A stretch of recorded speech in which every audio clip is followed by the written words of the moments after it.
When you hear the word fairy, you probably have an image in your mind.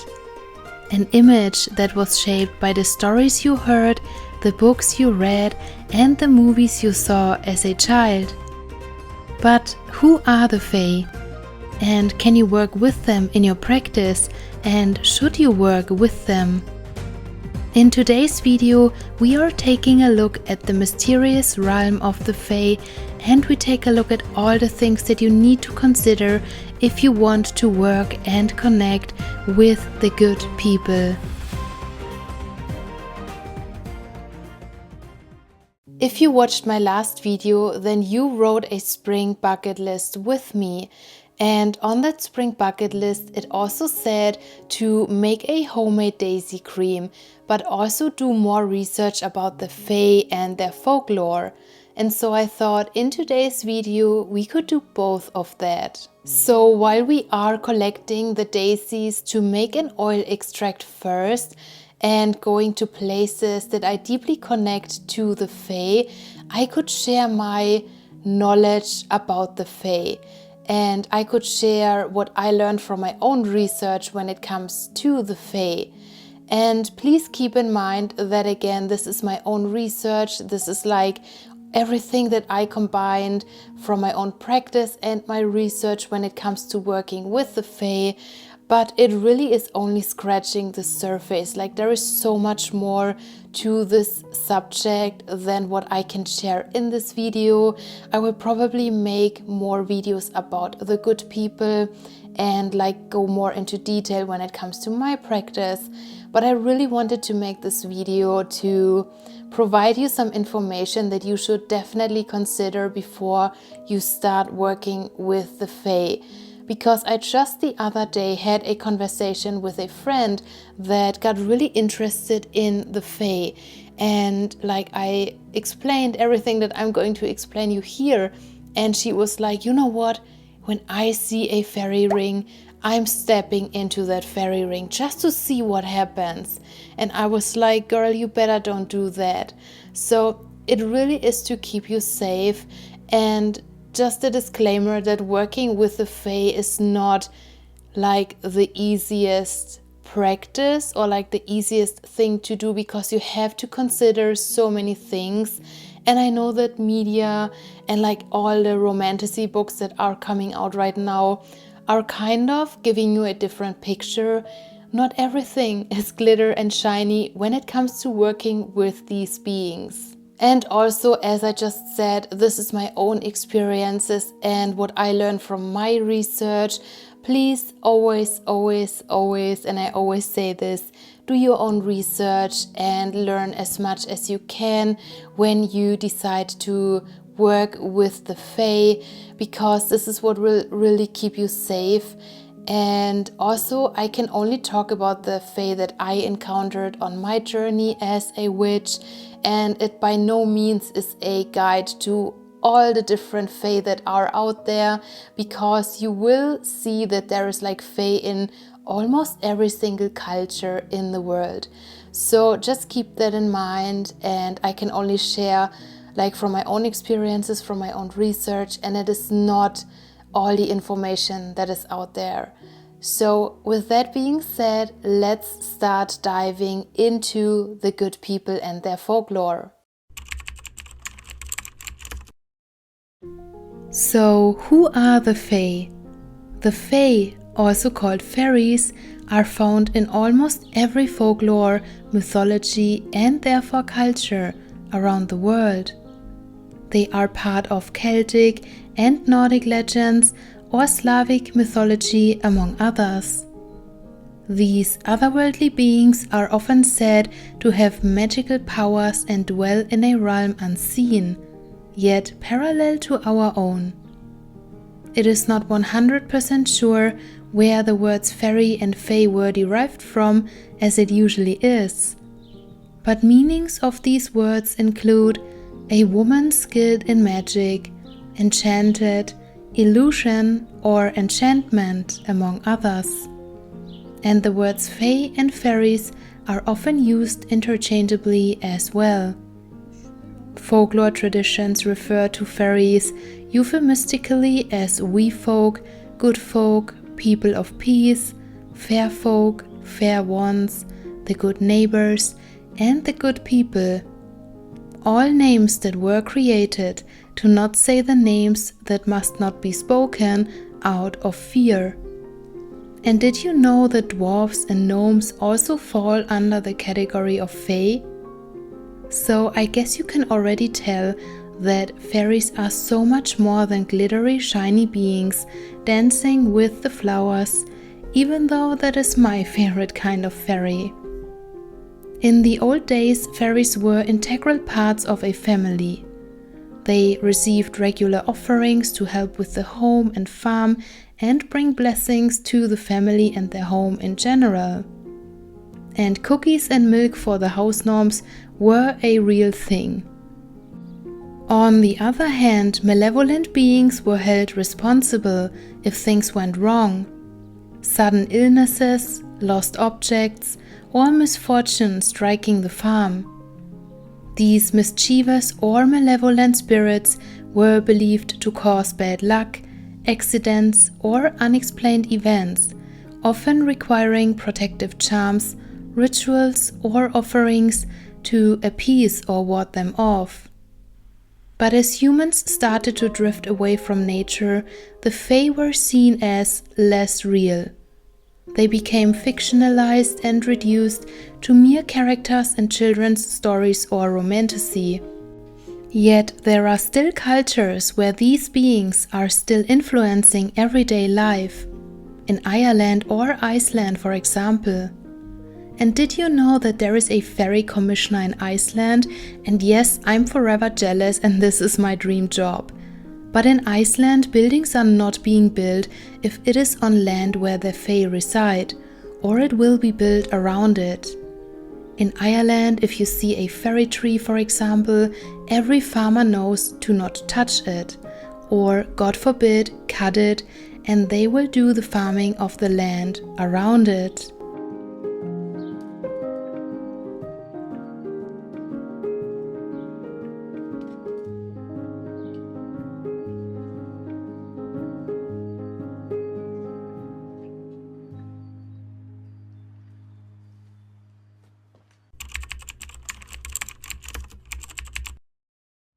Now, the Fae do vary a lot in their forms and attributes. And yes, there is Fae that are gentle and ethereal, but there is also mischievous and hideous types of Fae.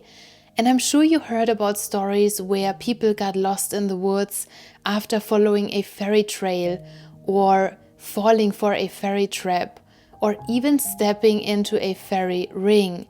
And there are so many stories about people who got abducted by the Fae, especially in Ireland and Scotland. So yes, there is a lot of information out there that indeed working with the Fae can be quite unpredictable or even dangerous. The Fae aren't trivial beings to be taken lightly, but they are rather powerful spirits, and it is always good to keep that in mind. Now, there is a big misconception, and it is that all Fae are the same. And to be completely honest with you, I thought that for the longest time as well. When I grew up, we didn't have internet 24/7, we didn't have the access to all these information. And so I learned by reading books and watching movies. And I really thought that fairies are the small pixie-like beings. And then we have elves. I never included gnomes, for example, into the category of Fae. But Fae really is a universal term. It's an umbrella term that includes different inhabitants of fairyland, the realm where the fairies reside.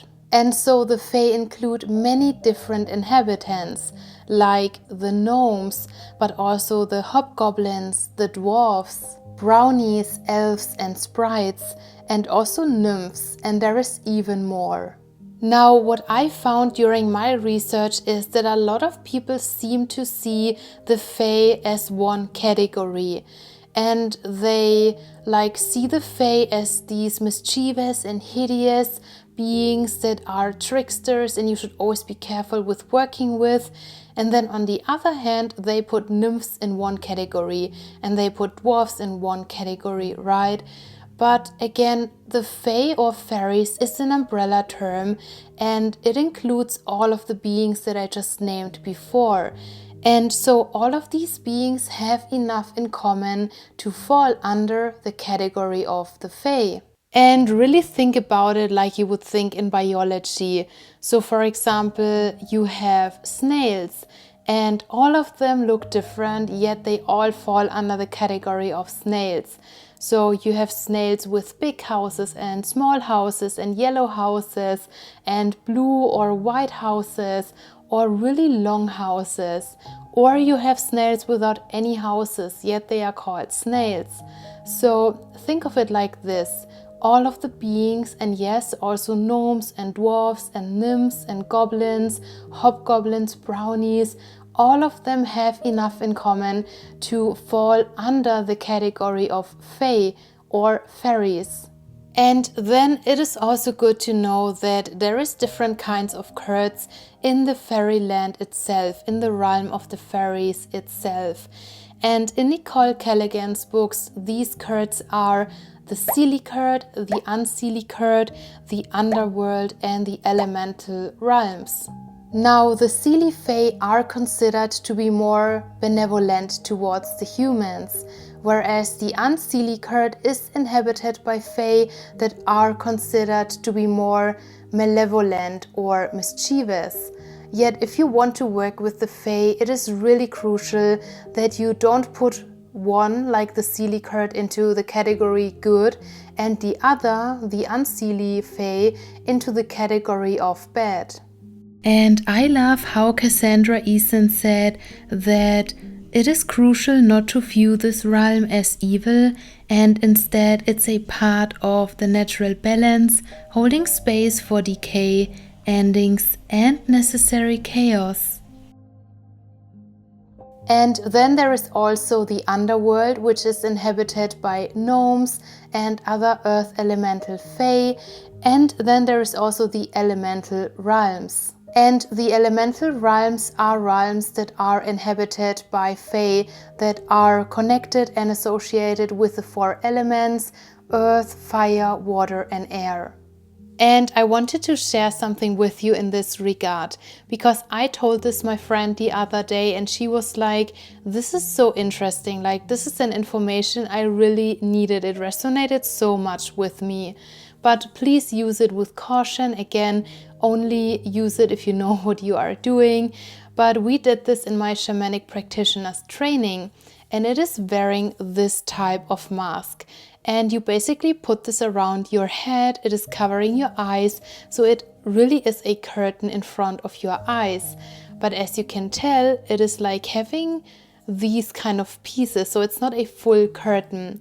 And the purpose of this mask is to see behind the veil. So it's not how it is commonly believed to not look a spirit into the eye or something like that. It is to see behind the veil, because if you try to see something, if you focus your eye on something, your eyes on something, you will not see anything.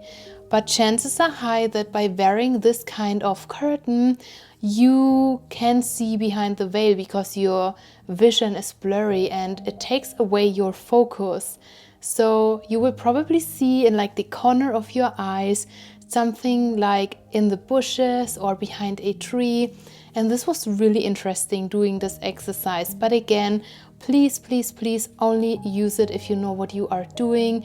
Again, do it not alone. I would not recommend doing it alone. I always did this in a group when I felt safe, but I really wanted to share this because so many people want to see, they really want to see something, they want to see these beings.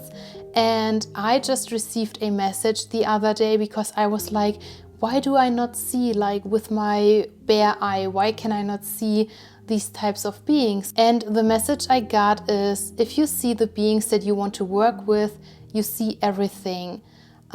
So this was like, okay, if I see one type of being, I also see the types of beings that are not shiny and glitter, and chances are high that you will encounter many beings that are not shiny and glitter. So this is an important message that I really wanted to share, that if you decide to practice your vision, to see behind the veil, keep in mind that you will not only see beings that are gentle and ethereal, you can also see beings that are maybe in your mind scary or not pretty, like in quotes, because I don't even know how to explain it properly in English, but they can look scary, to be honest. So please keep it in mind, but I really wanted to share it because I think this is so interesting.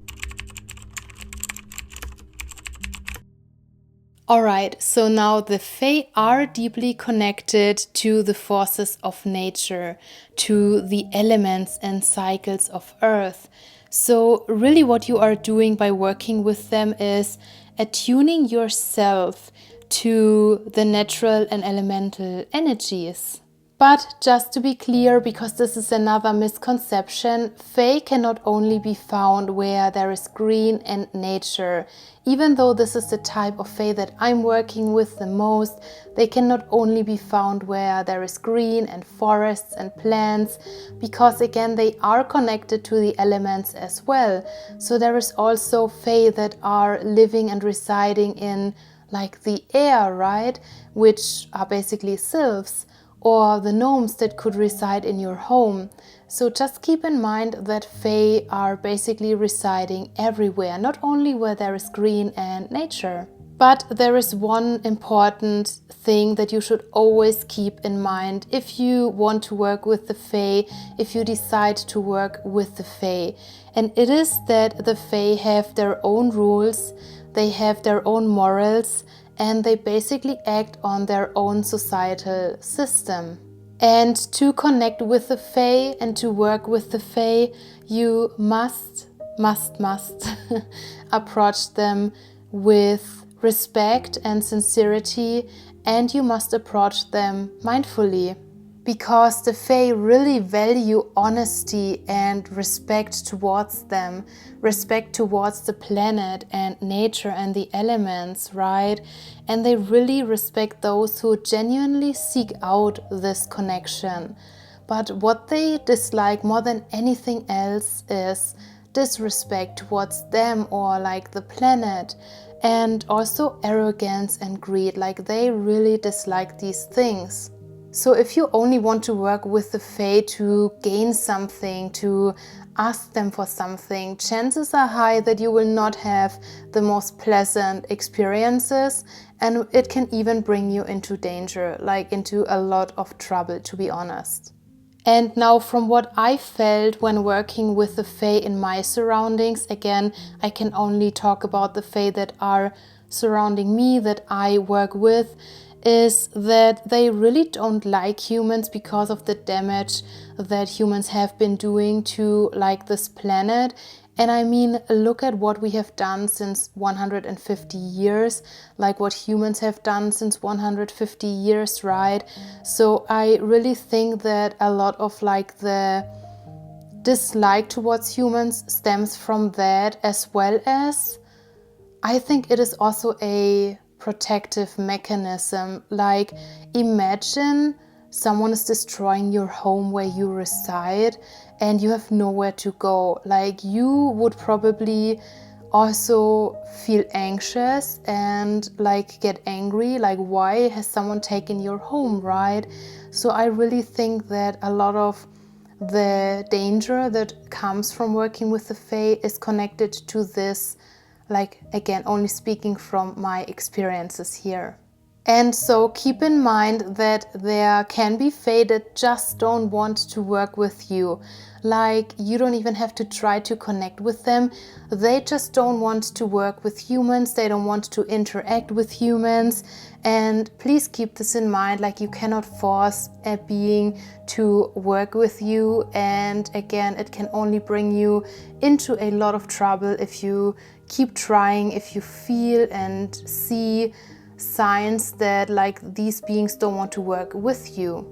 And so I highly recommend, if you genuinely seek out this connection to the Fae, if you want to work with them, that you really start seeing the connection like you would see a relationship. And if you are in a relationship or you want a relationship, you know that communication, respect, like being honest are the most important things in a relationship, right?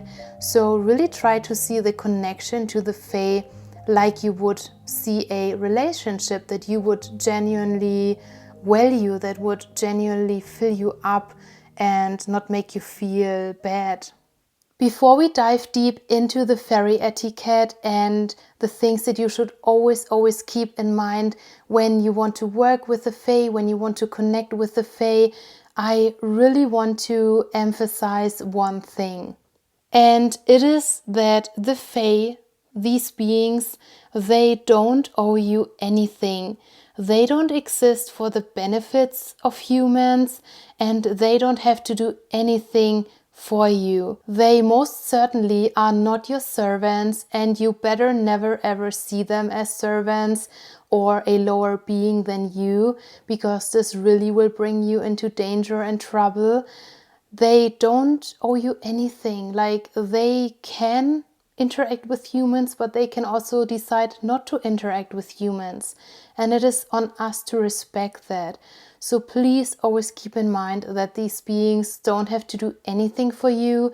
They don't owe you anything. They are not your servant, and they don't exist to do anything for the humans at all. If they choose to do so, and we will talk about this in a second, great, but never ever think that they are here only to help you or like to make your dreams come true, because this is not what the Fae are. They just exist like we humans do, but they can choose what they want to do. They also have free will, right? So please always keep that in mind. And with that being said, now let's talk about the fairy etiquette. Now, there is folklore that describes some rules when working with the Fae.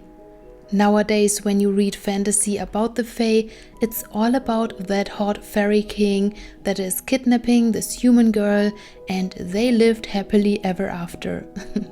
But this again is distorting who the Fae really are and how you should interact with them. Because the Fae have different morals and they operate on a different societal system than we humans do. And this is really important to understand. So if you plan on working with the Fae or you encounter one, this will really help you from getting yourself into serious trouble.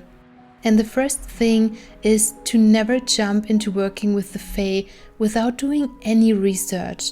So please do a ton of research if you want to work with the Fae, if this is something that is calling you, because this really is for your own protection. And also don't invite Fae into your life that you don't know well enough. Now, really know who you are dealing with. Again, there is so much to consider when working with the Fae. You have to be really mindful, and simply jumping into working with them really will get you into trouble. So know who you are working with and develop a relationship with them first. Really get to know them first before you start going deeper into the practice. Now, another thing is that Fae are said to not like to be called the Fae. So in the old times, people would not call the Fae by this name and instead used euphemisms like the ones that I shared earlier. Now, another thing that you should always keep in mind is to never say thank you, because to the Fae, saying thank you could indicate that you see them as a lesser being or even a servant. Thank you from their point of view also seems like a payment of a debt. So instead you could say, I'm grateful, or I'm honored, you have my gratitude, you have my honor. Never give the Fae your name. Folklore also says to not give them your name, because this would give them control over you. And as witches, we know that names have indeed power. So if they ask you if they can have your name, you could say, "You may not have my name, but you may call me." Now, another really important thing to consider when working with the Fae is to never promise anything that you cannot keep. Always hold up your end of the bargain on time. And this goes hand in hand with the obligations and debt system that the Fae operate on. And if, for example, you decide to do regular gifts, you have to do that. I read about stories where people did an offering once, and after they didn't do another offering, they had experiences caused by angry Fae, like in their dreams. On the other hand, never accept gifts from the Fae, because they are not free and they, based on their morals, can ask for something in return. And you then owe them a debt, even though nothing like this was said. Also, really keep the information that they have been trusted you with. And this is something that I experienced myself. If you receive information from the Fae and they tell you, or you simply feel that this is nothing to be shared, respect that decision.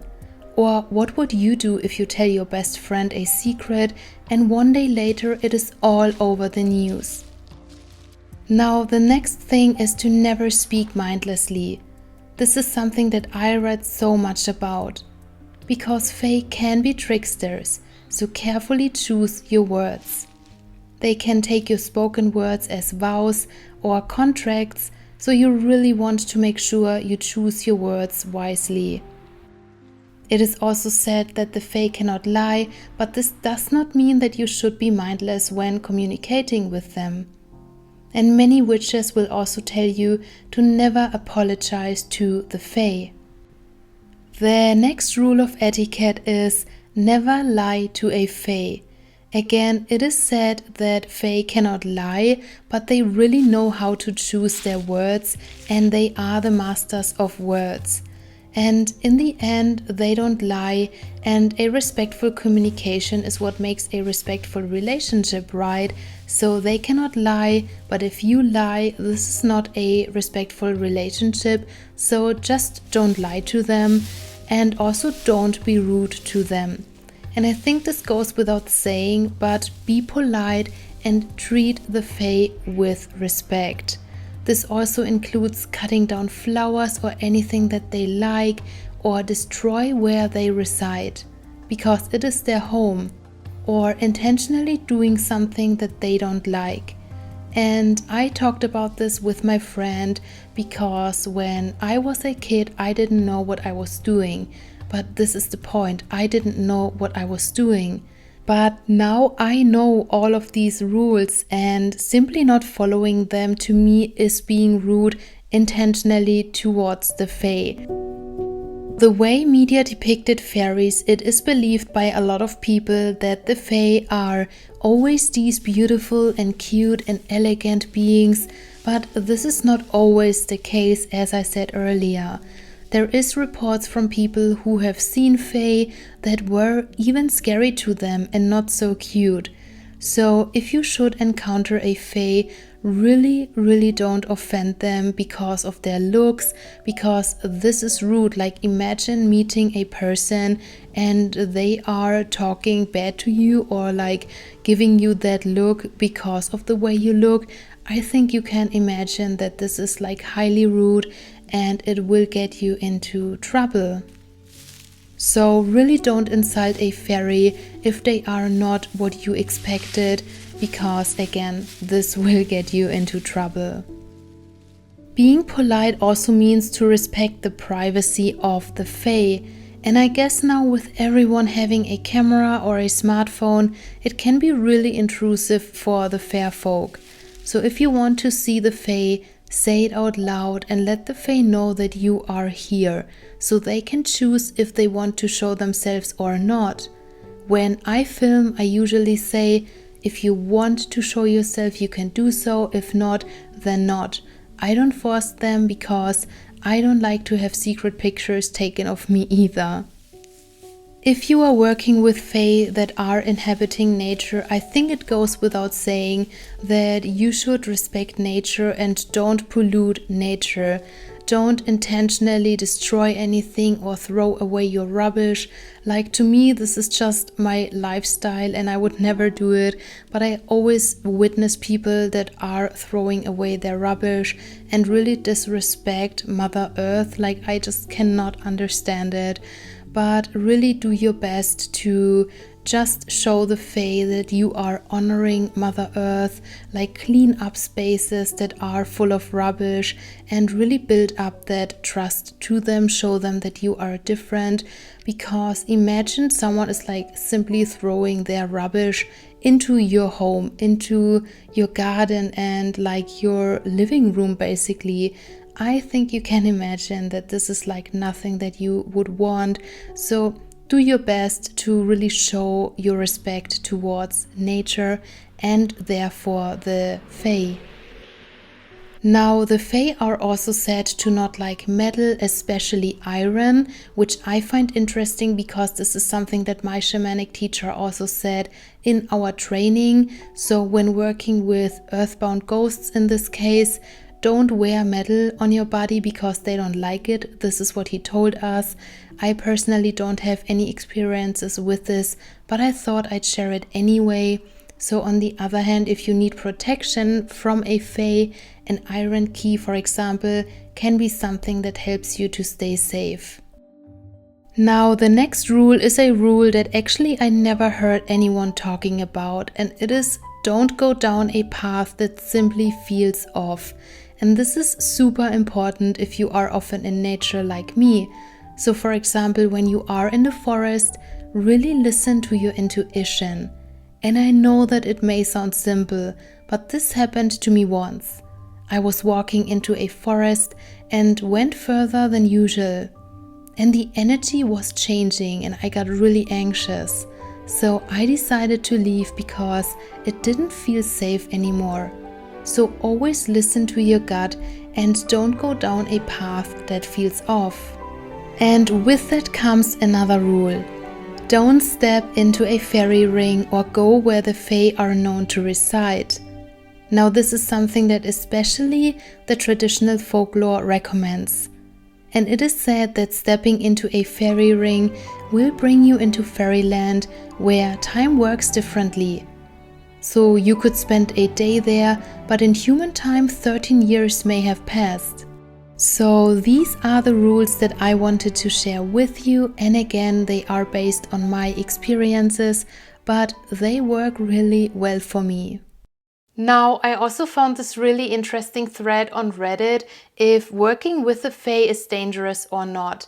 And a person commented something that I thought I'm just going to read to you because in my opinion it is really good to also read about the experiences by other people and just learn from their knowledge as well.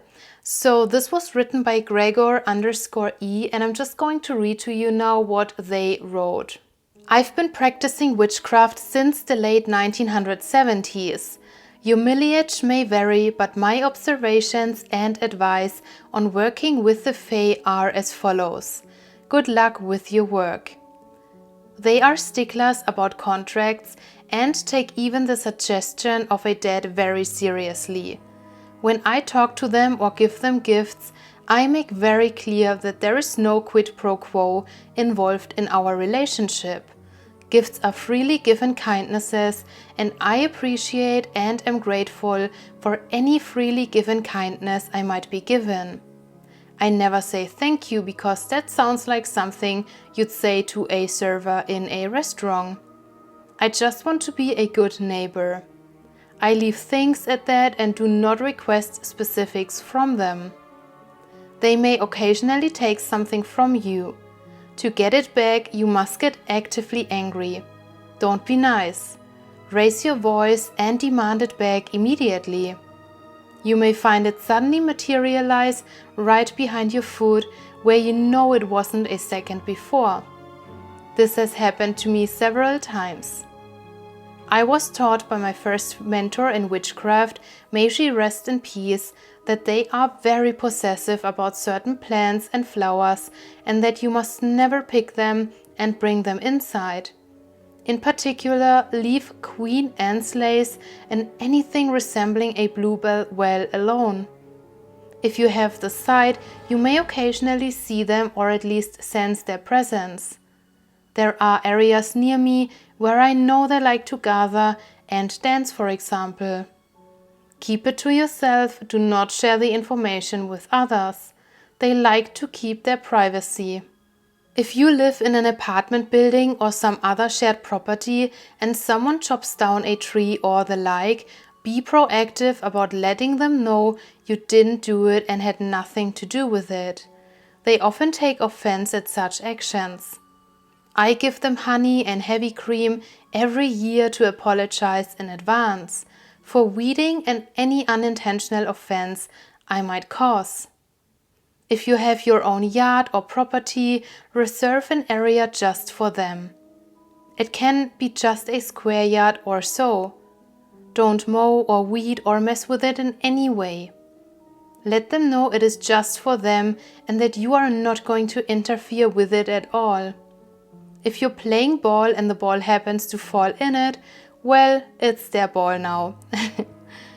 The Fae are not really nature spirits, at least not any more than we are, but they do share a default antipathy towards humans because of our cavalier attitude toward the environment. More than half the battle of learning to work with them is gaining their trust and demonstrating that you are not like the others. See point above, honey and heavy cream. Some of the Fae were once humans, either living ones who wandered into their territory or caught their attention, or dead ones who were afraid to fully pass over to the other side and likewise caught their attention. Once you have established a relationship with them, take care when someone hurts your feelings or actively injures you. They are likely to go after the offending party on general principle without any prompting from you. Be very clear with them that you don't want anything bad to happen to that person, unless of course you're okay with that, in which case expect some interesting news. This also applies for actual nature spirits like elementals and so on. So I thought that this was really interesting, and a lot of the things that this person shared was what I also experienced, what resonated with me for my own practice. And let me know if there is anything that you may also have experienced when it comes to working with the Fae, or if there is anything that you can highly recommend to any person who wants to work with the Fae.